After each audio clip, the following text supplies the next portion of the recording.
All right, well, you. Hello, everybody. Welcome and thank you for giving us your time. Today is Monday, June 21st, and we're meeting with our block producers on the FIO protocol. I'm going to give a quick update. A trip I got to go on last week, which was pretty exciting, and then I handed over to Eric to cover topics for today. But I got, just through relationship, I got lucky enough to be able to participate in a delegation that went to El Salvador to talk with their government. Probably know they've passed a recent law, meaning they have about 90 days to push out Bitcoin adoption throughout their whole country. Basically, all the vendors, all the government representatives, all the different offices, they all have to accept Bitcoin. And so I tweeted at the president a while back saying, hey, what if we give away a FIO address for every citizen in El Salvador? And some other people saw that idea and thought it was interesting, added me to a group. Next thing I knew, I was on a jet to fly to El Salvador. So it was an amazing experience. We had 2 days of meeting with the multiple different secretaries, including the Secretary of the Central Bank and Finance and ministers of finance, all these different people. And we had almost 40 people. We had about more than 24 people representing all kinds of different industries, wallets, exchanges, mining companies, a lot of different people in the Bitcoin industry. And kind of the takeaway for me was essentially, they're really serious. I know, Pablo, you and I had a comment about like, yeah, I guarantee you, no government's going to move faster than we. I'm not convinced of that anymore. It blew my mind. I have never sat across from government officials and they acted like entrepreneurs. And a big part of the presentation was they showed us what they did for their COVID response. Within a number of months, they built this gigantic mass vaccination facility. It didn't even exist. It was a 3-story building. And we toured the building, we toured their hospital, we toured like one of the most incredible responses I've seen to any thing, let alone government or not. It was really, really impressive.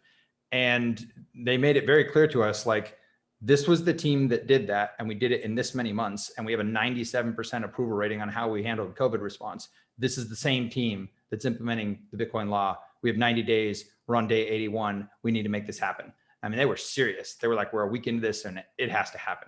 So I was very, very impressed by that. They had a number of meetings after, kind of one-on-one meetings with different groups that presented things that they were very interested in. They are definitely looking for investment. So if you're looking for a place to invest in real estate or a place to invest in, starting a company or even wanting to move, definitely check out El Salvador. They got some really impassioned people, tremendous support for their president. I think it's like 92% approval rating, and they have about 70% of Congress is the party that he's part of. So their whole country is really in alignment. They've done tremendous work to decrease crime and other things. And so they're very, very excited. And so obviously, again, I pitched the idea that we could help make crypto easier, make using Bitcoin easier with human readable addresses and FIO protocol. I'm going to follow up with them as appropriate, but it was a really great trip. And I think it's actually one of many. There's a bunch of countries now that are contacting Brock Pierce and others saying, hey, when is your crew showing up to our nation? And so we're kind of compiling that list and coordinating those contacts. And it's very possible this could be a regular thing that we just start rolling out the steps and processes for Bitcoin adoption within governments. So anyway, that's kind of the quick update. Happy to answer any questions you guys might have. It was an amazing experience. I got to connect with a lot of great industry leaders, a lot of great conversations, a lot of good relationship building, just people that wanted to know more about FIO, wallets, exchanges, people working on cool stuff. So I definitely, I'm happy to have those relationships. And yeah, any questions? Hey, Luke, I have a question. Like, so when the government officials envision rolling out crypto, like do they get it, or what is their vision of kind of what that looks like? Well, I mean, the people we met with weren't as technical. From what I understand, talking to the main advisor of the president, he was like, Thomas was like, basically the president's brother is the one that's kind of like managing all the technical like details. He's working really closely with Strike and Jack Muller and other people pushing out the Lightning Network solutions. So we didn't get to meet as much with the technical people. We did get to meet with kind of the people that are in charge of rolling all this stuff out. So it's pretty clearly outlined in the law. The law is like, within 90 days, you have to accept crypto if you're a business. Now, you don't have to hold it. And if you're a citizen, you're not required to use it. But if you're a business, you have to be able to accept it. And they have a process where the government is going to have to be responsible for swapping it out from Bitcoin to USD if you're a vendor and that's what you want. So if you sell something $10 worth for Bitcoin, you should be able to get $10 USD in your bank account. And those are the systems they're working out. There was kind of some talk of potentially a wallet that would be kind of specific to that they would support initially, along with other wallets down the road. So obviously I was thinking about the consortia of FIO protocol wallets and being able to build those relationships to be able to see if they could kind of officially support other wallets that are part of our ecosystem. So I think it's a matter of just kind of getting the infrastructure in place. And again, based on what I saw, you know, their COVID testing facility was very impressive. I mean, it was incredible. They had all these people that have designed how to do workflow to get, you know, thousands of people through a building very, very quickly. And there's just no delay, no wait. It's really, really impressive. And so we started already imagining like every one of these kiosks being like a Bitcoin onboarding kiosk, you know, like get your wallet, you know, we already started thinking like, let's convert this whole thing into a Bitcoin onboarding center. But, you know, those are the type of things they're open to. Those are times that they're seriously considering. They realize how important this is, and they're treating the law very seriously. So it's exciting times for Bitcoin. For people that have been in this space for a long time, it's almost a dream materializing in front of you, you know, that a government's going to realize the potential for financial inclusion. That's their big focus, is financial inclusion and access to these systems, because so much of what they do is done through remittances and things of that nature. So they really see the potential here. And they already kind of saw this at one point when they abandoned their own currency and went to the US dollar. It was a huge boost for their economy. And then this is kind of a similar thing. And I think it's going to set a standard for the world.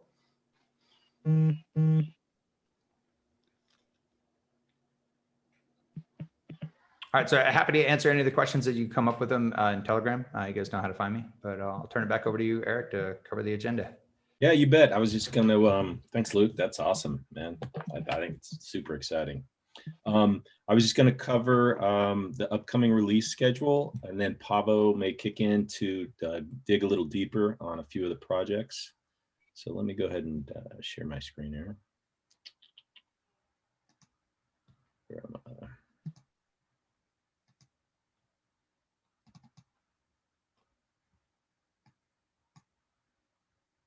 All right, so you guys see my screen up here? Yeah, okay. So let's just start with Bahamas. You guys, BPs already know that we're rolling out Bahamas. We are 16 out of 21 BPs. Actually, as a matter of fact, let me pull up that spreadsheet we were talking about. So the wall, should I call it the wall of shame? I don't know. There's 5 remaining from the top 21. Looks like Gray Mass, Blocksmith, EOS USA, Michael, Zenblocks in Dublin. I don't know if this is totally accurate, actually. Some of these may be incorrect and not picking up the right. I've got some updated. I'll finish updating them and get the sheet updated. Ah, you're on. There you are. Thanks, Michael. Yeah, no, we're hoping to get this out by the 25th. So the 25th isn't like a hard deadline. Again, this isn't a forking change. The rollout has gone, knock on wood, somewhat smooth. But what happens is this, and let me just go to the release schedule we have going here. So we have this Bahamas release going out. We do have this next migration, what I'm calling here v3.0, that we just released out to testnet. So once we, and we're going to test this on testnet this week, but once we roll it out to mainnet and execute it, it deletes the old data. So if you, a reminder of one piece of, small piece of Bahamas is that it's this migration to these new optimized tables for FIO requests and OBT data. And this next migration, so we've migrated the data on mainnet. We're using the new tables once Bahamas goes out and hitting the new tables. And then now this last one is we're going to delete the old data out of there. That will break any getters that are doing lookups if you haven't upgraded to Bahamas. So we're working with our partners as well. I think part of that spreadsheet out there is the exchanges and wallets. It's a little more extensive. Britt, who is our account manager, is working with me to get all of them upgraded as well. Binance and BitMEX actually upgraded fairly early, which was great. And so we have a few more we're working with. I think they have upgraded or are upgrading. And then there's a few wallets as well that run their own that I'm still working with that are in the process or have upgraded as well. So hoping to finish that up this week. Any questions on Bahamas here? Have you, Eric, have you explained kind of this format to the BPs yet? I know we do that. Yeah, right, so cool. we'll go through this format a little bit on what we're looking at. So I've kind of moved to a card. What we were finding is that we do weekly updates. And when you just get through all, I mean, we have tons of little releases going out and things in play. And what we really wanted to do was say, does anyone really know what development's working on? And so you really have to bring it up a level. And these cards I've created are kind of an effort to have a snapshot of what a project looks like, why we do certain things, why things get delayed, why this schedule looks mucky or doesn't look mucky or is growing well, and trying to understand those releases. And then anyone who can look at this as well can say, okay, I understand exactly where development is and what's coming out. So if we just start at the top, the upper right corner is this, and all these have no change on them except see, one might be in red up there. So this, if I'm adding days to a release week to week, so this is just week to week, what have I changed this week? Why has it changed? And then I'll usually have notes down in here. So for instance, in the dashboard, things have changed. I hear gasps from maybe David and look, but things have changed plus 13 days. Why? Well, we were underestimated the mobile, and then we had an unforeseen bug with something in the dashboard. So this is just you know, the dashboard piece. And then I have 3 items here that are, I think, kind of key indicators of a project and how long it might take or the risk of a project. First one is risk uncertainty. I kind of set that at the beginning, like how much unknowns are there? So for Bahamas, there was a lot of unknowns, mainly because of our experience with doing upgrades. We'd done a major upgrade with the chain back in, I think it was almost a year ago, September now. And this one was a lot bigger. And we had this data migration, which was very new for us as well. So we didn't know how that was going to go. And actually that played out in that we had to do a lot of time. Well, I'll get to that in a little bit. So that's risk uncertainty. Scope increases. Again, these are just kind of, I'm counting up 1, 2, 3, 4, 5 plus. Anytime we have what I'll call a substantial scope increase, like an addition of new features, I'll just color one of these boxes in red. So this means over the course of Bahamas, we had a couple of scope increases, nothing major there that would make a huge delay in the impact. So I wouldn't say, so Bahamas A has been in play for 6 months now, probably since like late December, I'd say. So not quite 6 months. And why is it taking so long to get Bahamas out the door would be the question I would ask. So scope increase is not really the big piece there, but this third one, unexpected bugs, that has plagued us a bit with Bahamas. So when you see full reds, that means we've hit quite a few kind of unknown issues, unknown unknowns that came up, unexpected errors, unexpected bugs. So that's what this third category is. And then to break down just the release overall in order of kind of how things go, a delay. So the gray piece here, the top one would be, okay, we didn't have the resources or for some reason we allocated differently or we just haven't started yet. From the time it comes out of product there, which is like Pavo's group, to the time we actually were able to start development on it full on, how long did that take? And was there a delay in it? And I think it's fairly common to have at least a couple weeks delay because you're trying to get the engine started, you're trying to get your resources allocated to the right projects, things like that. The next piece is the important piece where you want to see most of your color on a healthy project, I should say, and that is the dev QA piece. And I'm kind of flexible, even if it's in QA for quite a long time, as long as it's getting worked on in QA, that'll be part of that.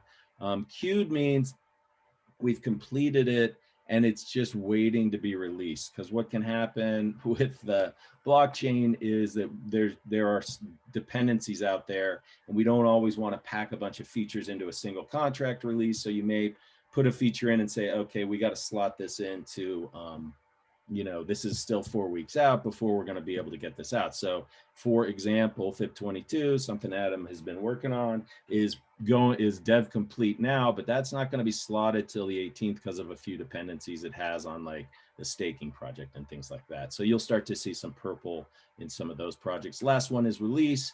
This is where it's actually in a release cycle. We've moved it out to testnet or to devnet, and we're starting to iterate on it. And that's where in Bahamas, we have a large release. This has actually been in release since probably February. And that is where you start to see our iterations on finding issues with it. And it can take, you know, going testnet through mainnet, and this Bahamas release can take and this is Bahamas with the contract update, so it's a little hokey there, but it can take, you know, 2 to 4 weeks just to get through testnet and mainnet approvals and updates and fixes. So we've had 3 months of that, or 4 months of that. So that's where that release is. So that's not a great indicator either, but I think it gives you a good idea of what is going on with a project at first glance. Kind of any questions on that or thoughts?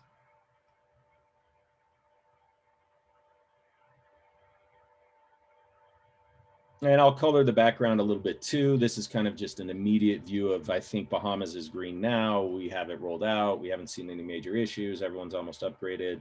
So that's looking green now. It's a little bit different than the overall project risk and uncertainty. So the second project we have coming up, and Pavo's gone into this with the group, I think a couple of times already, is this staking project. This has some uncertainty to it, but it's mainly low uncertainty because it's updates to only the FIO contract, FIO contracts, though it is a new FIO contract, which is some uncertainty on how that's going to roll out. We put in place some changes, I think about a month ago, to be able to roll out new contracts more easily. We had some issues where that was going to be difficult, but this is looking more like a healthy project where we had some delay up front because our resources couldn't be allocated. Ed is actually heading this one up, and he was working on Bahamas for several weeks for us there. We've had a few scope increases on staking and changes of scope, but nothing that would really impact the schedule too much. And that's targeting July 20th right now. So we're hoping to still be on track for that one. We're in QA right now on that. So that's coming out. Wrapping's the next one that's had a lot of delays here, and this has probably been in, it was probably originally scoped last summer as well, but just finally we were going back and forth on how to do this, who should be doing it, should we be getting a third party to do it? And it is in active development right now, but it had a huge kind of upfront delay. But also it had a delay in the middle where our developers, we had kind of 3 pieces to this. One is, so the wrapping is where we have and I think Pavo, you may go into this project a little bit. We have both a ERC20 contract, a FIO contract, and then this Oracle code in the middle. I've been working with Michael Yates a lot on looking at his alien teleport code for this one. But this one where we brought in a new developer to do that middleware in Node.js. So that's what's in active development now, where the contract pieces have actually been settled for a while. So there was a delay in bringing on this new developer as well. So wrapping is coming out targeting August 4th on that. I think that is still looking good. It may depend on how much QA we can get done. And we do have a lot of kind of rollout implementation pieces of that. So that might be in release for a little bit as we kind of roll out the Oracle to hopefully some of our VPs who are active in the discussion.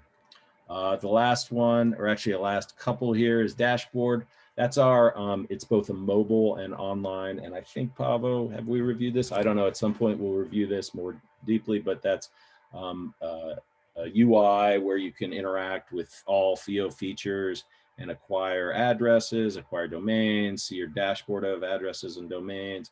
It actually does some key storage on the back end, uses Edge Wallet's kind of API to do this key storage, and I'm sorry, wallet storage. That one I just did add some delays to for a few pieces here. But it's actually, this development's going fairly well. It's been in dev and QA for longer than I expected, but it's actually starting to suffer a little bit from scope increases, which legitimately we want this, when it rolls out, to have the right features and to be easy to use. If we roll out something fast and it's not easy to use, then it defeats the whole purpose of the FIO dashboard there. And then lastly is NFT. Real quick on that, I just want to add a little comment to that. As I was kind of meeting in El Salvador and thinking about all these other countries that are kind of lined up to be able to accept, Bitcoin as a major part of their economy, one of the themes that kept coming up is this idea of financial inclusion and education and helping people get onboarded to something easy and simple. And like, it was all about, I really love that they kept focusing on the human experience. It wasn't just numbers. They had a lot of numbers and statistics and all that from all the different departments of the government, but they kept bringing it back to, it's about a person's life being improved. And so I'm thinking about this dashboard as a way that I'm hoping eventually we can we got to get it launched, obviously, but then I started thinking about what would it look like to be able to white label this and actually integrate it deeply into, for example, the identity system of a government. So they're sitting there onboarding someone to a passport, onboarding someone to a driver's license, for example.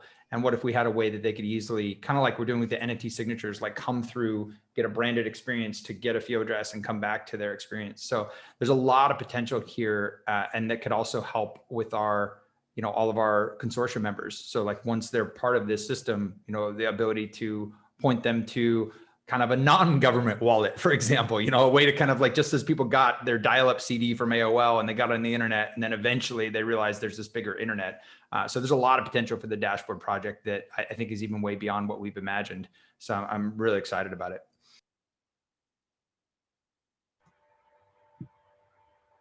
Awesome, thanks, Luke. And the last one is the NFT signatures, and I think Pablo can give us a little overview of that later on. So that is the dashboard I've been using. I'll breeze through it next time much more quickly, and I post this out also and links to it, and I'll get better about just posting screenshots out as well to the FIO channels. So that's what I have. So Eric, questions? Yeah, about the wrapping functionality,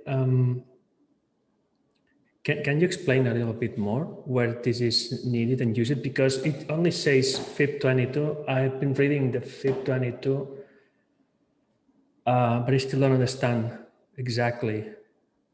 Yeah, and that's great question. And what we're gonna move into next, I think, Pablo, do you want to take over and go into wrapping a little bit and what that is? Sure. Dude, let me stop. Because there is also this multi-chain complexity. I guess this is somehow related with the ability of burning tokens. So if you issue the tokens in other chains, you want to burn them on FIO, maybe?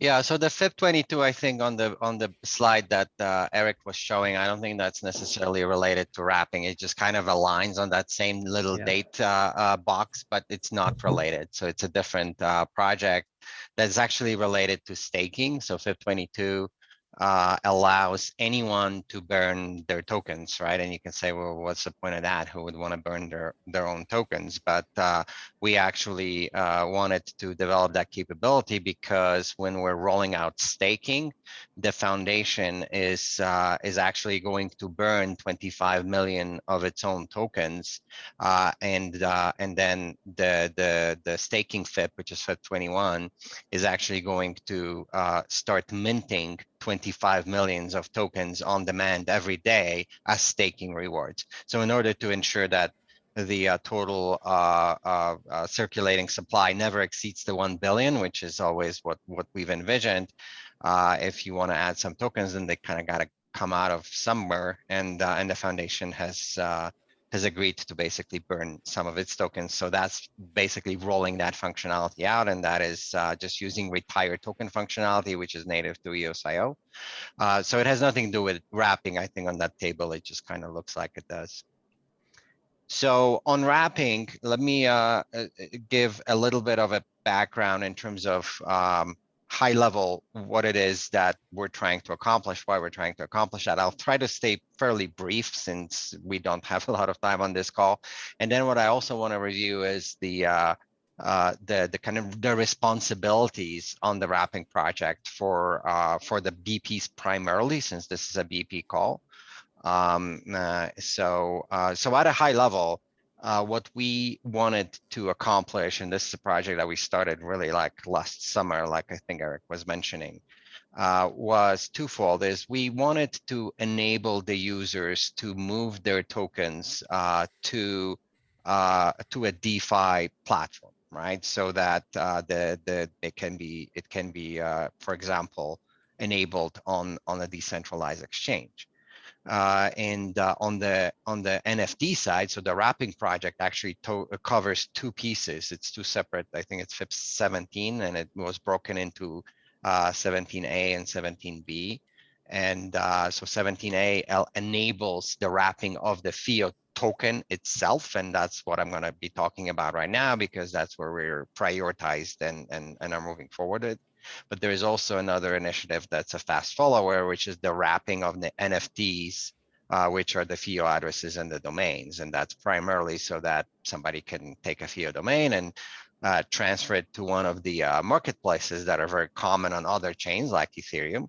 And for example, transfer it over, wrap it over to Ethereum and then list it on OpenSea, for example, right? So so that's that was the intent on the NFT side, is to basically enable the user to gain access to marketplaces that have the most users. And today that's primarily Ethereum, but in the future could be other chains, including our own, as we are building a marketplace on FIO as well. But going back to the FIO token, it's kind of the same concept, is to enable the users to have the token on a platform that's widely used for decentralized finance. And today, obviously, that's Ethereum. So that was our primary focus, is to find a way to move the FIO token to Ethereum. And we've analyzed a lot of different options for that. We looked at all the different systems that are out there, all the different players that are doing wrapping, how they're doing the wrapping, and went through this fairly extensive and long process of trying to figure out what is the best idea for coming up with a wrapping solution. And what we came up with, for a variety of reasons, is this kind of decentralized wrapping model that actually relies on what we call oracles, which are operating independently. And oracles are recruited from the BPs. So we already have 3 BPs that have volunteered to participate as the oracles to wrap the FIO token back and forth between FIO and Ethereum. So this is primarily an Ethereum. Initially, it's an Ethereum project. In the future, obviously, we can potentially use that same functionality to wrap into different chains.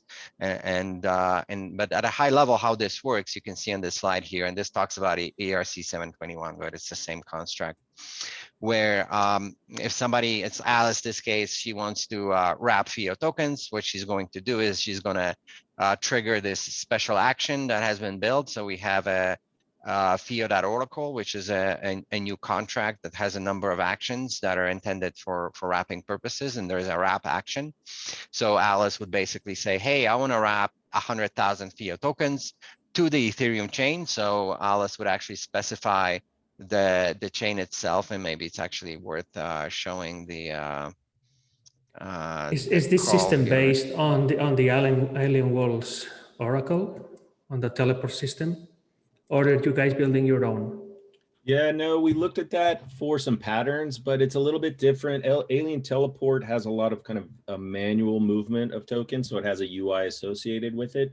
This Oracle is a little more simplified than that, and it's just kind of monitoring both sides of the chain and moving. When you say manual, you mean because for the user. So the user has to request.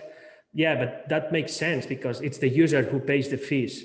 Otherwise, it would be the Oracle. That's a huge issue. You know, if the oracles have to assume the fees on Ethereum or Binance Smart Chain, that's a problem.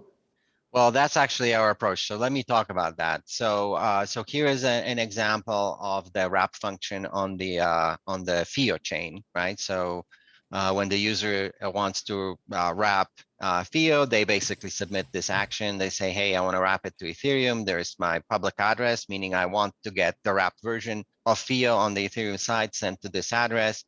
And they specify the other parameters, which are same for every call, but they also specify this new construct that we built, which is called an Oracle fee.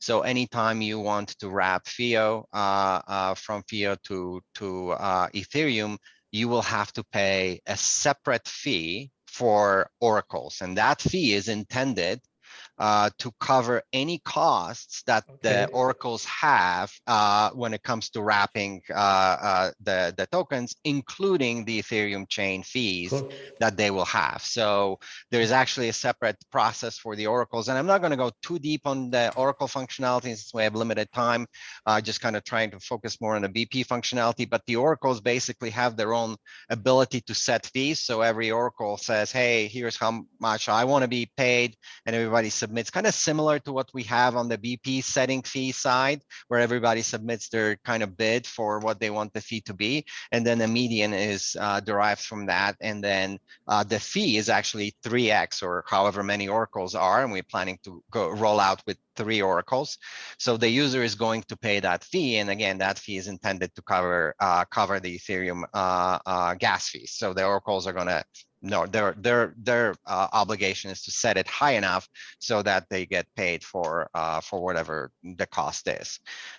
So going back to this little chart here, so Alice submits that transaction, transfers the tokens to designated contract, pays the oracle fees. The fees are immediately distributed to the oracles, so they now have FIO to cover whatever cost they have. And the oracles basically run software on their machines that monitors the FIO chain for specific action. So they're monitoring, hey, is somebody trying to wrap FIO? Yes, okay, I see that. And when they observe that, they basically write an observation to the Ethereum side. So we've developed the Ethereum smart contract and the ERC20 custom built contract to enable that. And when they observe that a wrap has occurred on the FIO side, they will then call an action on the Ethereum side and record that observation. And then each oracle operates out independently in trying to figure out, not trying to figure out what other oracles are doing. They're just saying, hey, I've seen it, here's my observation. And by the time the third oracle records that observation, then the smart contract actually mints the tokens and sends them the WFIO token, which it's going to be called, which is the wrapped FIO token, ERC20 FIO token, and sends it to the Ethereum address that was specified in the wrap. So that's how the wrap happens. The unwrap happens the same way, only in reverse. So the user, Alice, has WFIO and she wants to unwrap to real FIO. She will call an action on the Ethereum smart contract. In this case, she will pay the gas fees, the Ethereum gas fees, because she's calling the Ethereum smart contract. So whatever the gas fee is there, she has to pay that.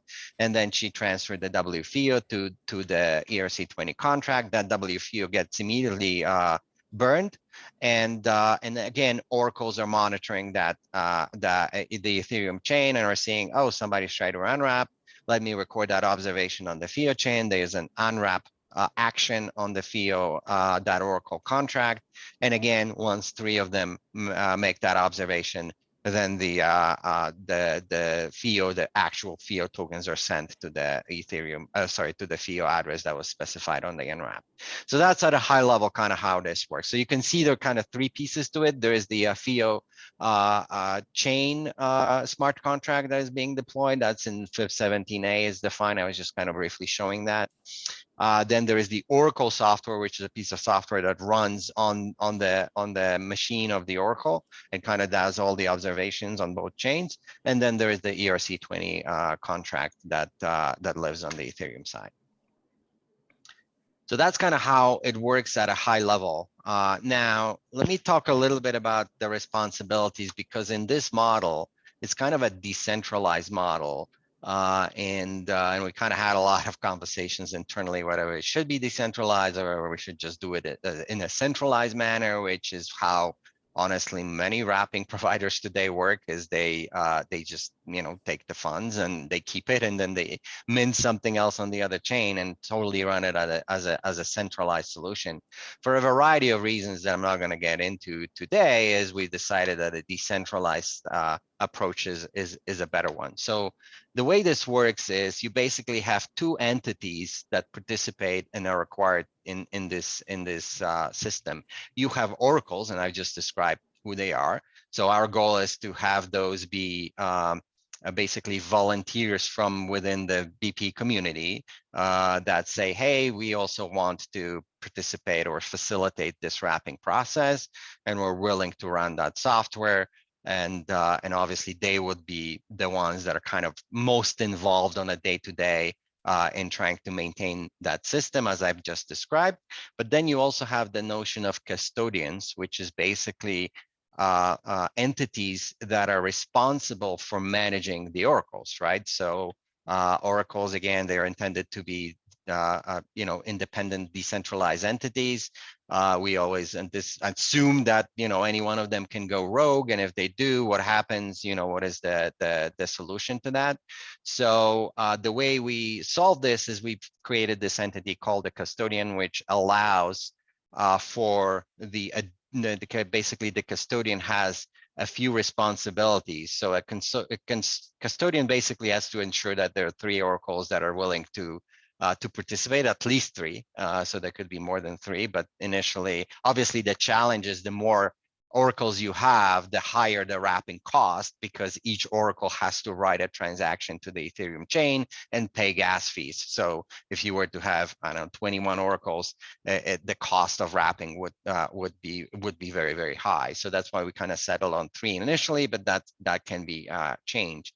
So the custodians, their responsibility is to make sure that there are oracles that have volunteered and that are participating in this process, and they have to register them on a FIO chain as well as on the Ethereum chain. So on the FIO chain, there is a register oracle action, an unregistered oracle action, which requires the BP MSIG in order to make a modification. So if you want to add new oracle or remove an oracle, it's basically an MSIG that is submitted by the active block producers, just like any other change to any other smart contract. On the Ethereum chain custodians, there's also a register oracle and unregistered oracle action on the Ethereum chain. And that is obviously not controlled by the active BPs, because there's not a notion of who is an active BP on the Ethereum side. So the way this works is that those oracles have the ability that, the custodians are initially registered at the contract deployment, and then it's basically their responsibility to ensure that the custodians are set on the Ethereum side to whomever they need to be, and I'll talk about that in a second, and also ensure that they set the oracles if there is ever a change in oracles on the Ethereum side. So the other item is to ensure that all the FIO chain active block producers are custodians on the Ethereum chain. So our goal, in an ideal world, obviously, all of the active block producers would be automatically a custodian on the Ethereum chain. So if there are any changes that need to happen, they can just make that modification on the Ethereum chain. The challenge, of course, is that the Ethereum chain has no idea who the active block producers are on the FIO chain. So the custodians are basically required to periodically update the custodian list on the Ethereum side. So if there is a change on the active block producers on the FIO side, the block producers would be required to go and make that change on the Ethereum side. However, they're not required to make this change in real time, just as it happens on the FIO side. So this is something that I think the PBs would have to decide what is the right frequency of how often to make that update. In the long run, we want to make sure that the custodians on the Ethereum side match the BPs on the FIO side, but again, it doesn't have to be in real time. We've been thinking if we do it once a week, once a month, maybe, if there are changes to active block producers, if the custodian can basically go and execute the change on the Ethereum side, that'll probably be sufficient. But and then seems like that should be pretty trivial to automate and do it hourly or daily. It could. The challenge with that would be that there would always be some gas fees, right? So, so we kind of want to, because block producers are not going to receive specific compensation for the wrapping project. They're basically, you know, would have to cover that costs from the fees that they receive from the FIO chain. And so therefore, you know, if you were to do it multiple times a day, for example, the costs may add up. And I don't necessarily think it's required to be updated that often, because yeah, whatever the frequency is, it still should be pretty trivial to automate it.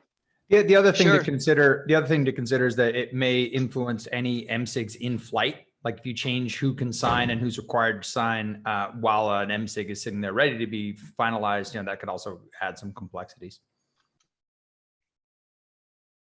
And then the last function for the custodians is just to kind of respond to any emergency situations. And there is an ability to, you know, potentially if something goes wrong that we did not anticipate, the custodians obviously would have the ability to modify the FIO chain to pause potentially the contract or disable the contract. The same goes on the Ethereum side. There's a pause function that can be triggered. We've actually modified that action. Correct me if I'm wrong, Eric. That now a single oracle or custodian, no, single custodian can pause the Ethereum contract. Is that correct? Yep. Yeah. So that's been changed. Yep. So obviously, so that's basically the high level. Obviously, as custodians, you would need to make sure that you have an Ethereum private key and you have, you know, gas to cover any changes to the custodians or oracles. On the Oracle responsibility, there's a bit more, but we've actually had separate conversation with the oracles that are that I have volunteered to participate initially in the wrapping project. So I'm not going to go into too much detail, but obviously they're responsible for monitoring and wrapping and unwrapping, setting the fees, and then making sure that the oracles and the wrapping process is operating properly, and troubleshoot any problems if they try to submit a transaction and it fails, and making sure they fix it and all that stuff. So I'm not going to go into that since we had a separate conversation with those VPs already. But that's a high level of the project and the responsibility. So questions, comments? I figured I'd give a little bit of background as far as like why, you know, why is this so important? One of the things that we've wanted to be able to do is obviously give people access to FIO from any ecosystem they're already a part of. So there's a lot of people that are in Ethereum, a lot of people on Binance Smart Chain, a lot of people on EOS, a lot of people on other different chains that we don't currently have a way to participate with them. Although, you know, they're part of what we're building. Yeah, and the idea being that if you're in Ethereum, for example, and you could quickly get access to a FIO token within your ecosystem, transfer them back to the FIO ecosystem, buy the domain you want or multiple domains, you know, register for some FIO addresses. It's just a way to kind of get more exposure to the rest of the cryptocurrency community, as well as, you know, full access to the token. Right now, obviously, it's difficult for US people to get access to FIO token, and this being able to have wrap tokens and put them up on automated market makers and other different DeFi platforms removes that problem.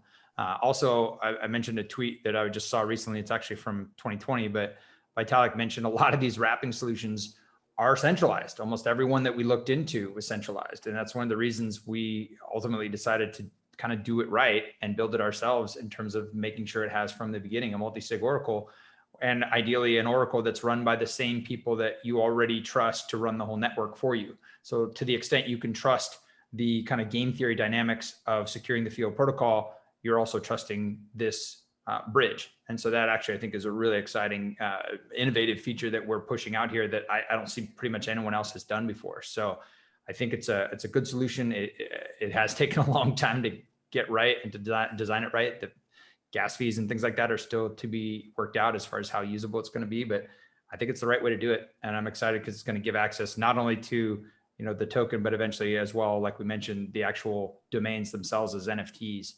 So I think it's an important thing that we have to accomplish to be able to make sure that our goal to get FIO available to everybody out there is accomplished. Hey, Luke, that's a good point. And just from the technology point of view, why we could have gone out the door faster with a centralized kind of solution.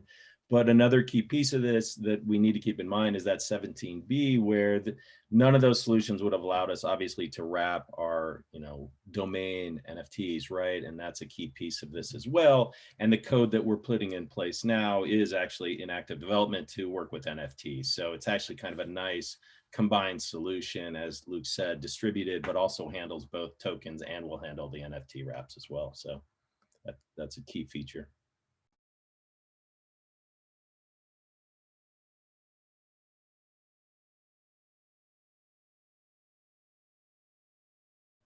Any questions on that?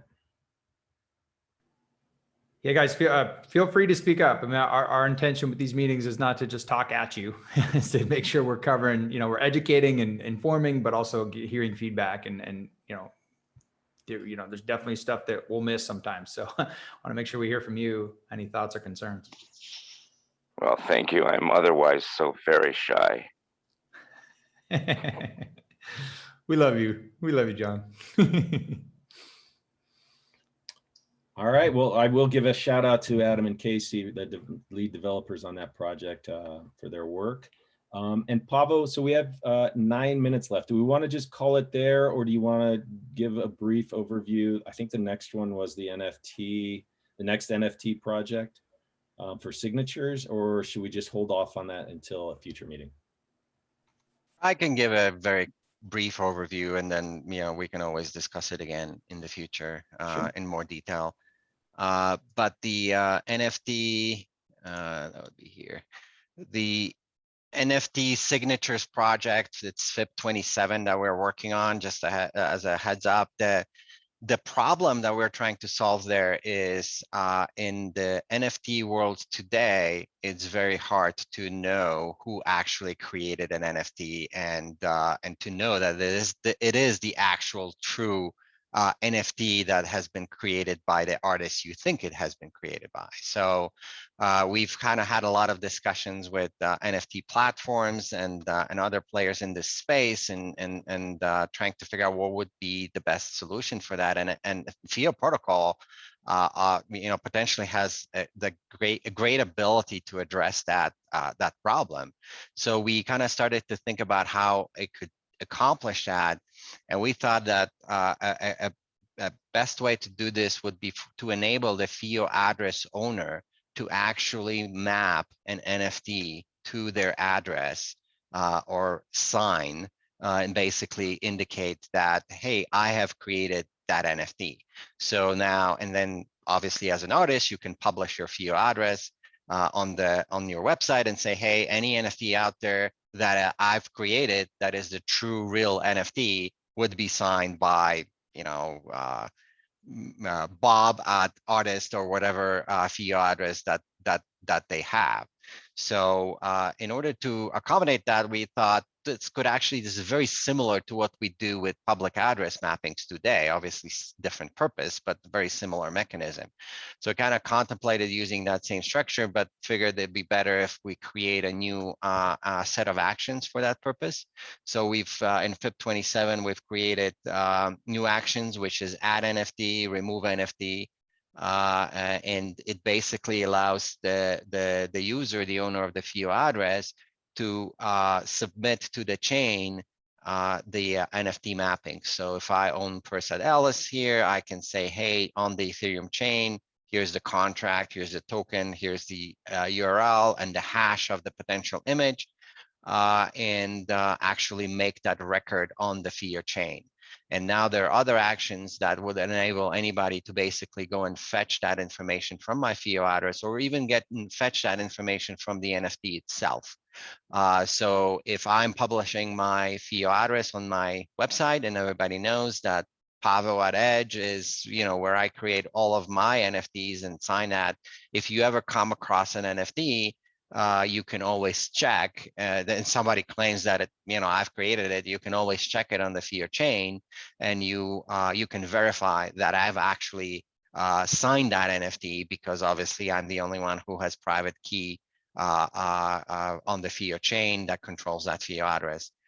So that's basically the high level use case and problem we're trying to solve. We've actually started discussions with a unique one, which is an NFT platform, to integrate that functionality into their platform. So users on their platform will be able to, as part of the listing process of the NFT, sign up for a FIO address through the dashboard, the FIO dashboard that Eric talked about a little bit, and actually sign it and map it to their FIO address. That's a very quick high-level overview of what we're doing and why. If you guys have questions, I'd be happy to answer.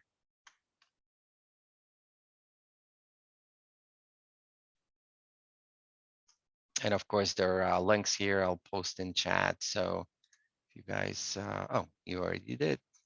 Thank you, Eric. And there's also a link to the document here at the bottom that describes it a little bit in a more broad context. So obviously the FIP is always specific to the functionality on the FIO chain. This talks about, what are the different use cases, and there are potentially other use cases than just the digital signature. And if you go here, you can kind of read up all of the specific integration. So here's a sequence diagram of how this is going to work with Unique One and what the different actions are. You can actually even see a set of wireframes for that, which are somewhere here.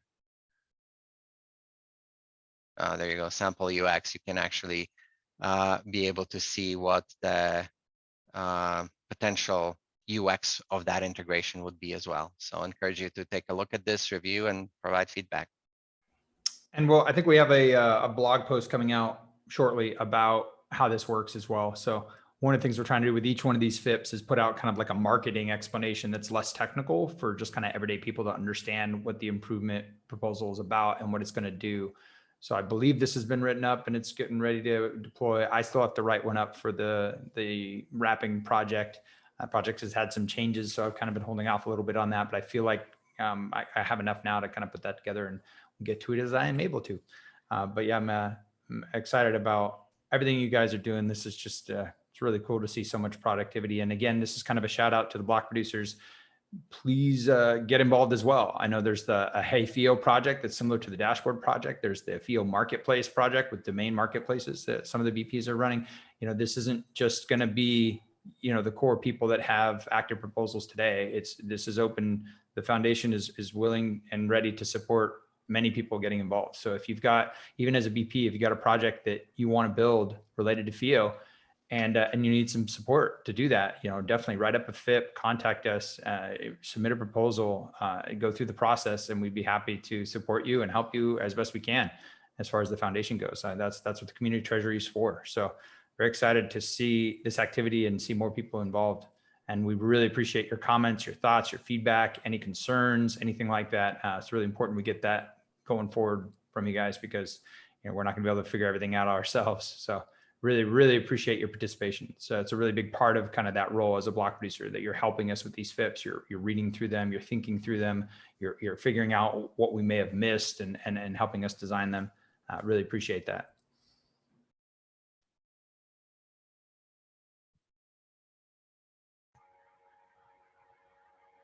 All right, I think that's it. Yeah, BPs, appreciate the responses. I mean, we've had a lot of MSIGs out there for approval. You guys are really quick on the turnaround, looking for one in the testnet now. Bahamas rollout. I just appreciate all the work. And we'll catch up next time. Thanks, guys. Thank you. Thanks everyone. Bye. Great call. Thanks, guys.